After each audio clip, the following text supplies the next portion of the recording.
First aid లాంటిది హైడ్రా అనేది. అంటే నువ్వు ఫస్ట్ ఎయిడ్ చేయకు అనేసి మిస్గైడ్ చేస్తురా ఇప్పుడు. చావని వాడు ఒక కబ్జాకోరు కోసము 1000 మంది చావని. ఇదేనా మీరు ప్రజల్లోకి తీసుకెళ్తున్నది? మేమందరం హైడ్రాని సపోర్ట్ చేస్తున్నాము. ఈ హైడ్రా అన్ని జిల్లాలలో కూడా ఇలాగే ఉండాలి. కబ్జాకోరుల వెన్నులో వణుకు పుట్టాలి. గవర్నమెంట్ కానీ హైడ్రా కానీ ఇదే విధంగా పనిచేయాలి. ఇక ముందు కూడా అన్ని వ్యవస్థలు ఇన్ని సంవత్సరాలు నాశనం అయిపోయినాయి. ఇక ముందు నాశనం కావద్దనే కదా హైడ్రాని తెచ్చుకున్నది. మళ్ళీ ఎందుకు వీక్ చేస్తున్నారు వీళ్ళని? వాళ్ళ కాలు చేతులు కట్టేస్తున్నారు ఎందుకు? ఇలాంటి ఇంట్రీ ఆర్డర్స్ ఇచ్చుకుంటూ. ప్రజల కోసమే న్యాయ వ్యవస్థలు ఉన్నాయి, ప్రభుత్వం ఉన్నది.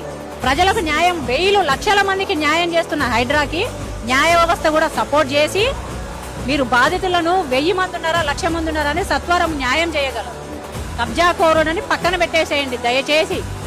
న్యాయ వ్యవస్థలో కూడా మా యొక్క విన్నపం, మీరు వాళ్ళ వాదన ఒకటి వినకండి, మా వాదన కూడా వినండి. మేము రాలేకపోతున్నాం అంటే లక్షల ఫీజులు కట్టుకోలేక